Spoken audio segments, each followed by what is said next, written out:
Hey guys, this is Germ, and you are looking at my Battlestation. I just hit 400 subscribers and 200,000 video views, so I thought that was a good excuse to do a setup video, because I've kind of been promising I was going to do one for a while, and then I haven't really gotten around to it, so sorry about that. But here's my setup. If it looks a little weird, if you're wondering why it looks like a short window right next to it, and if you're wondering why the wallpaper looks absolutely hideous, I don't know if I ever mentioned this, but for the past 6 months or so, I've lived in a camper. My wife and I actually moved into a camper to save tons of money on rent so we could pay off our student loans quicker so we could get ahead in life. And I actually really enjoy it. A lot of people have really skeptical looks and make lots of jokes when they hear that I'm living in a camper, and I totally understand that, and you guys can too. Leave your best hate in the comments. But I actually really enjoy it. We're really liking it, so just keep that in mind.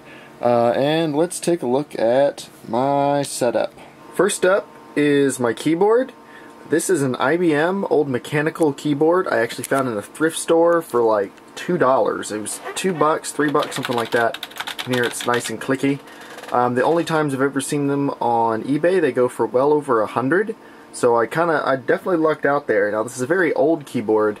By keyboard standards, and I really enjoy it though. Everything works well on it. The only thing that's bad about it is it doesn't have a numpad, but it's kind of nice because my keyboard drawer isn't the widest, so you know, it's alright. I enjoy it. A numpad could be nice. I do have to remap buttons in a lot of games. It does have a little ThinkPad nub. Excuse my phone there. It does have the little ThinkPad nub and the little ThinkPad buttons, which you may recognize if you have a ThinkPad laptop, but those buttons, I have not been able to get them to work, so oh well.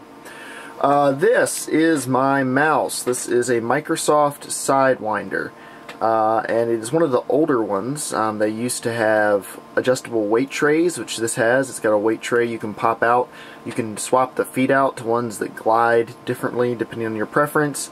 It's got metal buttons on the side, metal scroll wheel, customizable DPI, but the big reason I like it is I have big hands, and this fits me pretty much perfectly.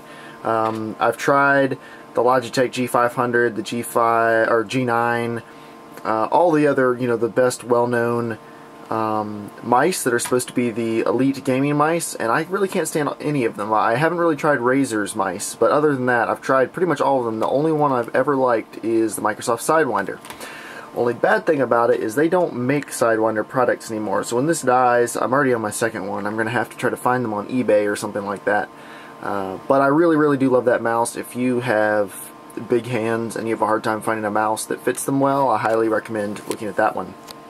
I use a SteelSeries mouse pad, just a basic plastic mouse pad. It's like 10 inches across. I just prefer it for smooth travel and everything like that.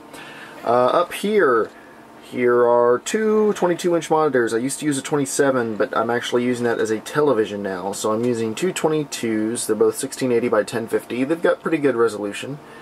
Over here I have the control for my Logitech Z4 speaker system. It's a decent speaker system. I've got the speakers mounted up higher and the sub behind the monitors. I don't really use speakers most of the time. Most of the time I use headphones. Here is my color calibrator. I do a lot of graphics and photo work, and the color calibrator is very important when I'm doing that. Here's something I could probably do an entire video on. This is my headset. I don't use an actual gaming headset anymore. I use a regular pair of headphones with a microphone attached to them because I believe it offers a lot more bang for your buck. If there's interest, I will do a video into this. But these are Beyerdynamic DT770 Pros. These are the 80 ohm versions. I really like them. They can be driven well by any normal sound card. I'm using a Sound Blaster X5 Titanium. And then for my microphone, this is the same microphone I use for almost all of my voice stuff, all my commentaries, live gameplay, anything. This is an Antlion mod mic. It is only $30, and it just magnetically attaches to the side of the headphones, and then I can just hang them up over here and they're ready to use. Anytime I want to take the microphone off, I can, and just use them as regular headphones.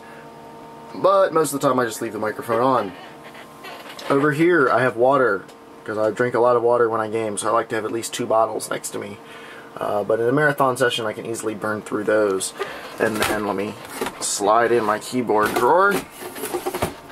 Underneath there, you can't really see it, but that is my computer tower. You can just see the faint blue lights coming out of it. It's an Antec 900 case with all the specs in it that I have posted other places before. So that's really my setup. I really enjoy it. This is where I spend a good chunk of my time. Not even when I'm not gaming, I spend a lot of time just working here too. So this wallpaper is actually from Evil Viking 13's Silence in the Storm wallpaper collection. So if you haven't checked out his channel, go check it out. A lot of really sweet wallpapers, and I really like the four-wheelers in Armored Kill, so I picked myself up a nice four-wheeler wallpaper, and I've actually been using it. I didn't just put it on for the video, I promise. I've been using it for, I don't know, a couple days now. So anyway guys, that is my battle station. If you have any questions about any of the things on it, just let me know. Otherwise, have a great day.